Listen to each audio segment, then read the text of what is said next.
Ассаламу алейкум, канат шоу мен YouTube каналын катталуучулары. Бүгүн 2 апрель, уже жаз келиши. Ура! Кыш кетип жаз келди окшойт. Достор, бүгүн биз Кыргызстанда эмес, дүйнөгө таанымал ырчынын үйүнө конокко келдик. Шоу бизнес өкүлү, өзгөчө красавчик, бой десе бою бар, тела десе теласы бар. Ошол мырзанын үйүнө барып азыр биз кыйкыралы. Гүлжигит байке! Гүлжигит ака! Гүлжигит аба! Гүлжигит байке! Чыкпайсыз го сиз? Ушул домдун баарында жалгыз жашайсызбы сиз? Ушул үй держава сиздики? Жок, биякта деген. Вот именно мен биякта жөнөкөй эле жытым. Кыйкырсам чыкпайсыз ошо? Айлагыда кыйкырып атпайсыңбы? Бул жак Гүлжигитке келген турбайбы бирөөлөр деп. бирөөлөр деп. Балким бирөөнүн баласы уктап атат.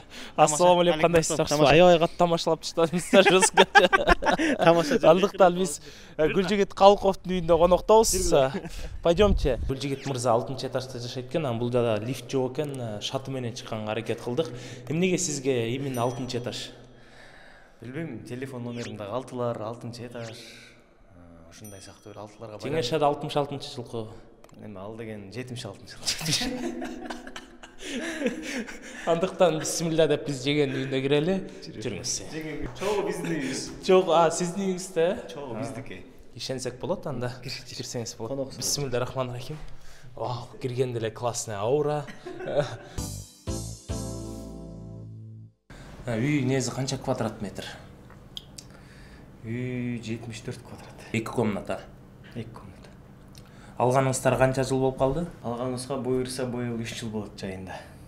Күзүндө. 3 жылдын ичинде, 3 жыл, 2,5 жыл. Бул район өзү жагабызбы? Ушул райондой ачыгын айтсаңыз. Жагат.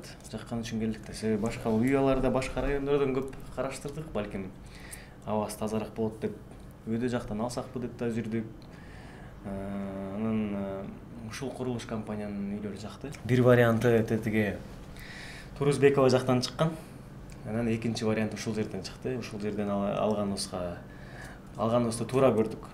Себеби тынчыраак да, бул жакчы. Турузбекова чүй жак, алаяк ызы-чурак, тегерегинде университеттер бар. Анан бул жакка ыңгайлуу болгондуктан ушул жерден алдык. Достор, өзүңүздөр көрүп тургандай эле Гүлжигит байке өзүнүн кеңпейилдигин көргөзүп, бизди келет деп дасторкон жазып, негизи ортого бир чай коюп деле, бир тамак коюп койсо деле биз нааразы эмес элек да. Бирок бул да Гүлжигит байкенин пейили жакшыдыр. Азыр бирок бунун баарын жеңебиз ырастаган. Жеңем салонго кетиптир. Анан Сабырдын түбү сары алтын деп атпайбыз. Бир аз чыгасаң манту чыгат азыр. Wow, you can very dance.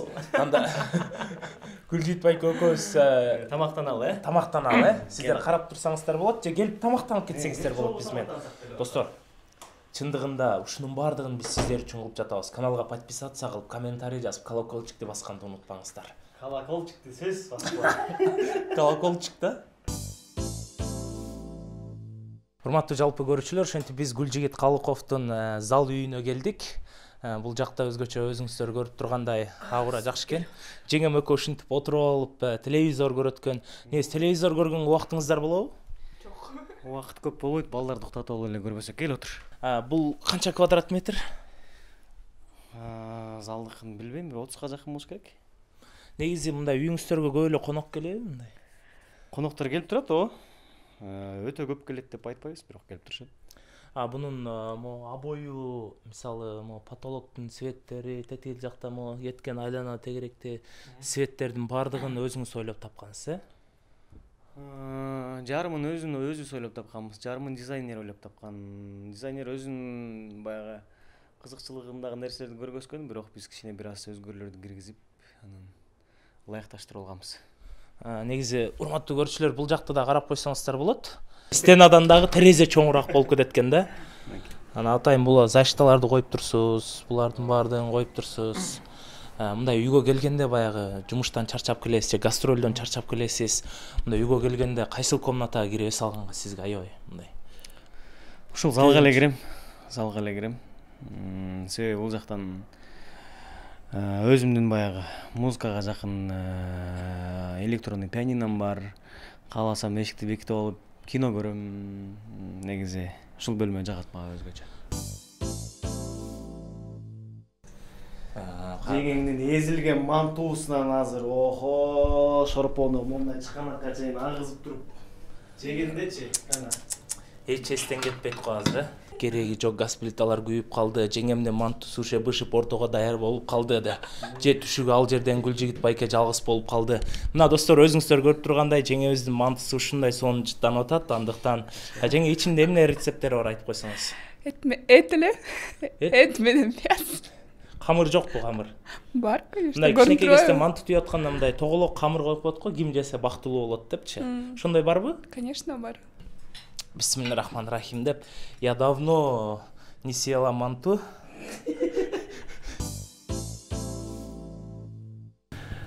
Гүлжигит мырза, негизи бул жашоодо канча балалуу болгуңуз келет? Жеңебизге карап намек ыргытып койсоңуз болот? намёгу жок эле, ачык эле айтам ар дайым. Кудай буйруганына баш ийебиз дегендей. Негизи мурда көп балалуу, аябай көп балалуу болсом деп кыялданчумун. Андай кыялдар деле бар, бирок бүгүнкү күндө 2 баланы багыш деле кичине мындай татаал экен. Алардын шоктугу, кыймыл аракети, тил албагандыгы кээде эки жакка чыкканда 2 бала менен кыйналып калган учурлар да болуп калат. Ошондуктан азырынча алар чоңойсун, буйруса андан ары да Кудай буйруганын көрөбүз. Акыркы убакта шоу-бизнеске жаңыдан ыр чыгарбай калдыңыз, но чыкты, недавно эле ыр чыгардыңыз. Эмне себептен шоу-бизнес менен мурдагыдай иштебей жатасыз? Мындай суроолор акыркы 5 жылда көп берилип калды. Айткандай эле үйлөнгөнүбүзгө 4 жыл болду. Ушу үйлөнгөндөн кийин эле чыгармачылыктан бир аз алыстаган сыяктуу болуп калдым. Себеби кудага бармай, куда тосмой, андан кийин келинчегим боюнда болуп калды, жанында болдум. Андан кийин төрөдү, андан кийин дагы төрөдү дегендей. Азыр болсо сен айтмакчы ырларды жазып баштадым. Акыркы чыгарма сенин көзүң деп ойлоп жатасың болуш керек. Бирок андай эмес. Жамалың кайдай деген чыгармада жаздым. Көчөгөн эле бүттүк буйруса. Буйруса эми алдыда дагы көп иштер бар. Силердин көз алдыңарда болуп, жоголбой иштегенге буйруса аракет кылалы деп баттанып жатабыз. Биз дагы ошол нерсени күтүп жатабыз. Анан жеңе сиз айтсаңыз, чыныгы аялдын милдети эмне мисалы? Аял кишинин эмне милдети болуш керек турмушка чыккандан кийин? Кандай милдеттер? Үйдү таза кармаган. Чисто плотный деп коесуз. Орусча менен айтып берсеңиз болот. Эң негизгиси, наверное, үйдү таза кармаганы, балдарды жакшы багып, чоңойтуп. Азыркы убакта сиз иштейсизби? Жок, азыркы убакта. Аял киши үйдө отуруп бала тарбиялаш керек дегенге сиз кошуласызбы? Жок, отурбашы керек. Жок, кошулбайм. Кошулбайсыз. Бирок сиз азыркы убакта үйдө отурасыз, 4 жылдан бери. Жок, бар жумушум, ну, как это, удаленная работа, да, такая. Ошол нерсеге Гүлжигит байке каршыбы? Жок, каршы эмес. Өзүңүз эмне окуу жайды бүткөнсүз, кайсыл жактан болосуз өзүңүз жөнүндө айтып кетсеңиз. Өзүм Чүйдөн болом. Папам Кемиден. Ошол политехнический институтты бүткөм. КГТУ имени Разакова. Кесибиңиз боюнча эмне окудуңуз? Энергетик. Өзүм кесибим менен иштегем. 2 жыл, андан кийин декретный отпускка кетип, ошол до сих пор декретте отурам. Декрет менен оор болуп атам дейсизби? Ооба. Энергетик болгондо ошондо сиз эмне тармагында болуп каласыз? Светтерди оңдойсузбу? Лампаларды коесузбу? Үйдөгү сетти бүт ушул кылганда. Шпаклевкалардын астындагы проводдордун баарын чыгарган. Бизде 2 балаңыздар бар экенин билебиз. Анан ошол 2 балаңыз көбүнчө атасына жакынбы же апасына жакынбы? Атасына жакын. Экөө теңби? Экөө тең. Негизи балдарды араңыздардан ким көбүрөөк урушат да мындай? Мен көбүрөөк урушам. Атасычы? Атасы аябай жумшак коюш, такыр уруша албайт. Серьезно? Ооба, көбүнчө мен да урушам, атасы только эркелетет бүттү. Балам да эле турат экен да. Ооба.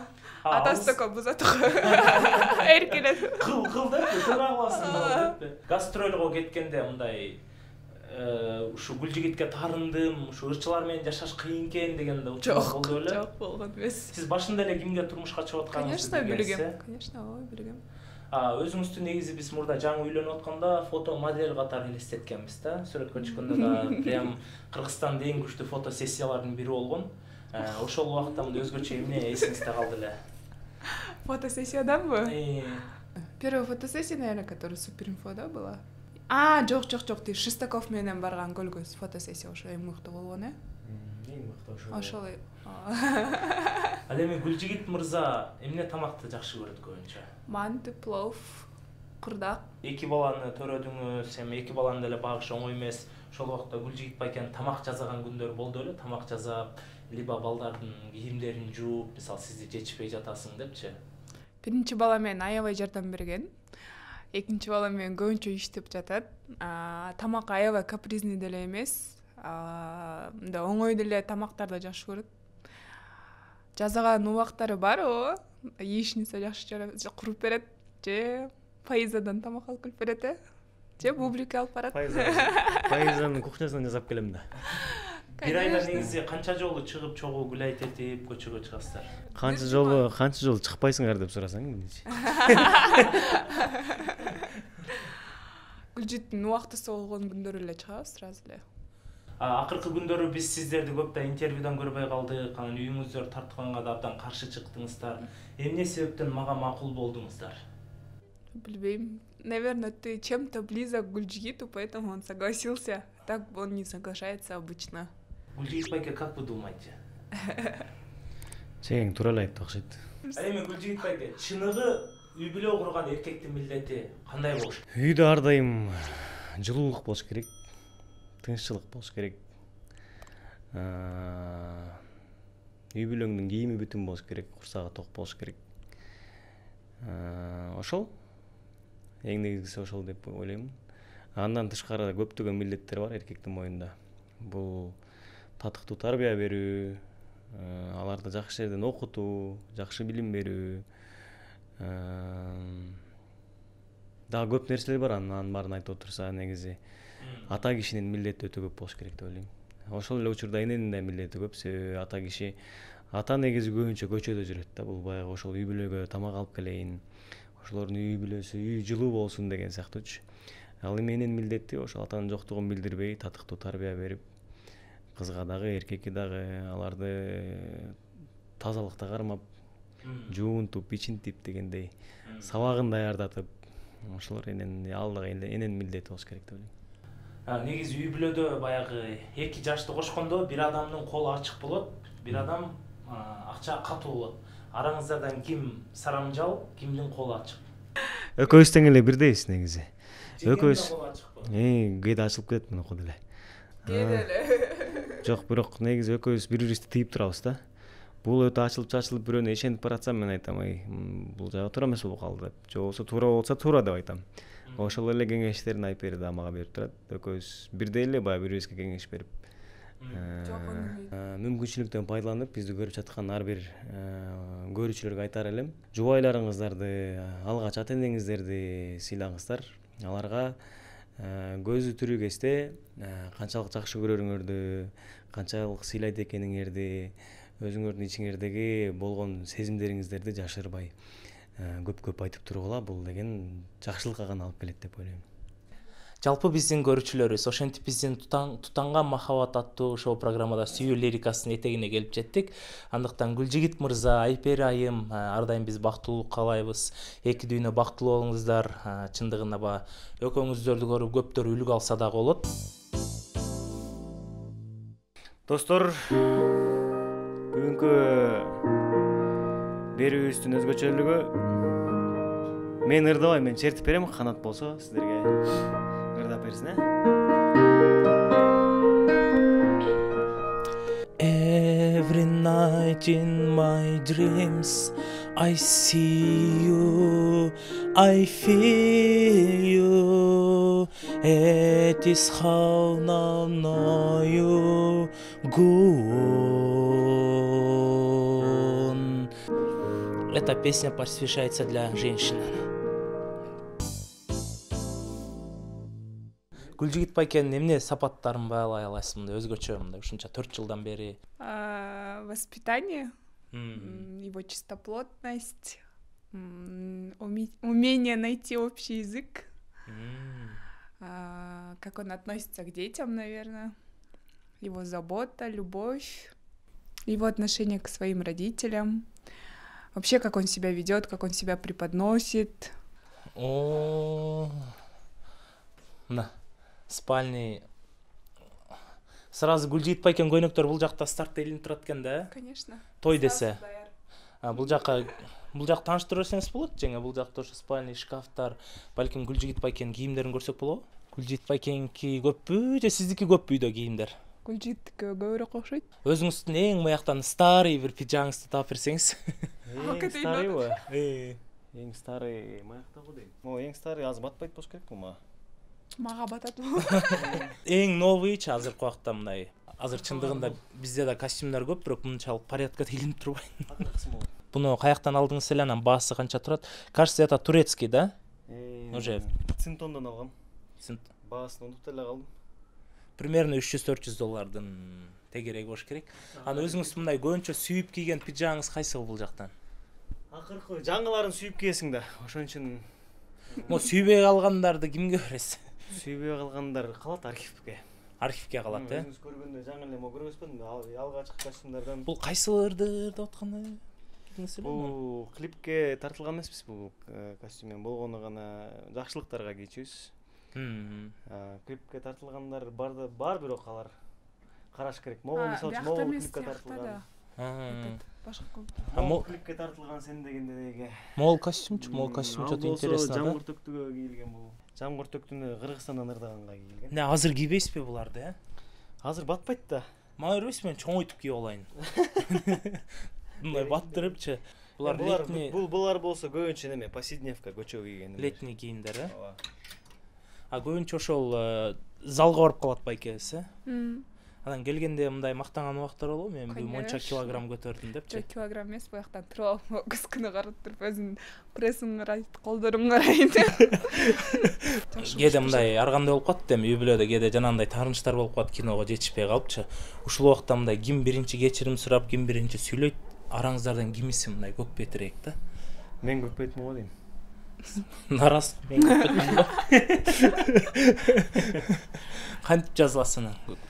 Канча күндө? Өзүнчө жазылам. 1-2 күндө жазылам. 1-2 күн убакыт. Жалгыз кино көргөнгө кетип калам. Же болбосо аябай күнөөлүү экенин сезсем келип кечирим сурайм. Гүлжигит байкенин кайсы ырларын угасыз мындай? Бүт ырларын угам. Фанатка всех песен. Фанатка, да? Да. Ал эми ыр тандап атканда сиз жардам бересизби? Могуларың окшошпой калыптыр, Конечно. Койсуңбу деп. Конечно. Өзүнүн ой пикирин ар дайым айтып жүрөт. Анан мен дагы көнүп калгам. Бир ырда ар дайым могу ыр кандай экен алып келсем, же сонун экен, же анча эмес экен деп айтат да. Анча эмес экен десе сиз чыгарбай коесуз. Ооба. Мо акыркы ырды ошондой жеңемдин редактурасынан өткөн турбайбы, э? Жеңең редактурасы, достордуку, коллегалардыкы иш кылып. Сенин көзүң. Көп эле адамдын ою пикири бул жерде эске алынат. Бирок Айпердин өзүнүн дагы ою, өзүнүн ошо оюнун орду бар. Мындай ички дизайндерин, ушу стилдерин, мисалы, чогуу мондай кылбайлы, Гүлжигит деп сүйлөшүп. Дизайндарды ушул Айпер экөөбүз ойлоп тапканбыз, өңдөрү кандай болот, жер пол кандай болот, кафелдин өңү кандай болот, ламинаттын өңү кандай болот. Ошолордун баарын эске алганбыз. Ал эми болгон азыркы турган турпатын кайнатабыз менен биргеликте жасаганбыз. Көбүнчө ошол киши турган. Урматтуу эки сөз долбоорун көрүүчүлөр, ошентип биз Гүлжигит Калыковдун үйүнө кирип конок болуп кеттик. Чындыгында абдан сонун адамдар экен, жеңенин да чувство юмору, байкемдики всегда бешеный болуп турат. Жакында эле өзүңүздөр пранктан көрсөңүздөр керек. Анан Гүлжигит байке, азыркы убакта айдаган автоунааңыз, жылын эмесин айта кетсеңиз. Азыркы учурда айдап жаткан машинам Infiniti FX 50S деген машина. Ал машина эмнеси менен жакты сизге? Ал машинанын өзгөчөлүгү өтө ылдам жүрөт да. Анан бийигирээк, ошо бийигирээк паркетниктердин арасындагы ылдам жүргөн машиналардын бири болуп эсептелет. Тоого да барса болот, шаар ичи дагы жүрсө болот, ошонусу менен ыңгайлуу да. Канча миң доллар? Бүгүнкү күндө бир $17.000 тегерегинде болуш керек. Өзүңүз канча калдыңыз эле? Өзүм айтпай эле коеюн канча калганын. Примерно 20 миң да? Жок, 20. Ошол азыр кайдаткан сумманын тегерегинде алдым. Сизде мурда мындан баягы сиз Евразия жылдызын утуп алганда $30.000 утуп алгансыз, э? Ооба. Сыйлык. Ошондо мамлекетке сиз налог төлөгөнсүз. Ооба. Канча процент налог төлөдүңүз? Мыйзамдуу түрдө 10% төлөгөнбүз. Ошондо $30.000 примерно $3.000. $3.000 төлөдүңүз, э? Анан азыркы убакта сизге окшоп мындай мурда баягы жаңыдан ошондой конкурстарга катышып, ошондой долбоорлорго катышып келаткан ырчыларда мындай шанс барбы? Албетте, бүгүнкү күндө аябай таланттуу инилер, карындаштарды көп көрөм. сөзсүз түрдө катышса болот. Аларга жаланган ийгилик каалайм жана колдойм. Шоу бизнес чөйрөсүндө көптөгөн досторуңуз бар. Бирок ошолордун арасынан эң жакын сүйлөшкөн досуңуз ким? Мисалы. Бардыгы бирдей эле. Бардыгы бирдей. Эми өтө жакын деп бирөөнү айтсам калгандары таарынса керек. Бардыгын эле бирдей көрөм, бирок арасынан сен айтмакчы жакыныраактар дагы бар, бирок өзгөчө жакын мындай бирөө эле деп бир эле жакын киши десең айта албайм го дейм. Себеби бардыгы эле жакшы адамдар. Шоу бизнес чөйрөсүндө мындай достукка ишенесизби? Же мындай убагында классташ болуп жүргөн досторуң достукка бекем болобу, же шоу бизнес чөйрөсүндө таанышкан досторуң бекем болобу? Эски дос жакыныраак болот деп айтат эмеспи? Ал тууралуу көп дагы макалдар бар. Себеби бул убакыт менен текшерилген достук болот. Анын үстүнө шоу бизнес бул баягы баардыгыбыздын башыбызды бир казанга бириктирген, бул деле ынтымак алып келген кесиптештерибиз десем деле жаңылышпаймын. Айтар элем, негизи достук деген бул кесиптен эмес, же болбосо расчет менен эмес, баягы жан дүйнөңө жакын адамдар менен болуш керек деп ойлойм. Чыныгы сонун вопростор болду. Бул эки сөз долбоору сиздердин көргөнүңүздөргө чоң рахмат. Ал эми биздин каналга подписаться кылып жана эмнени басканга комментарий Колокольчик деп баского гана айтмакчы, колокольчик. Колокольчикти басканды унутпаңыздар. Бүгүн биздин эки сөз долбоорунда конокто Гүлжигит Калыков болду. Ал эми Гүлжигит Калыковдун үйүндө биз конок болдук. Анда Гүлжигит мырза, сиздин чакырып көңүл бурганыңызга рахмат. Буга эмне деген убакыт кетет? Өзүңүздүн убактыңызды арнап, кайра жеңемдин да убактысын алып, тамак жасатып, дасторкон жасатып, түркүн тамактарды коюп деп жаман көп сүйлөп таштадым, Андыктан бул реалити шоу Мелиса Кос. Макул, рахмат. Келип тургула. Силер ар дайым үйдү көрүп алдыңар, ар дайым эшигибиз ачык. Келип тур.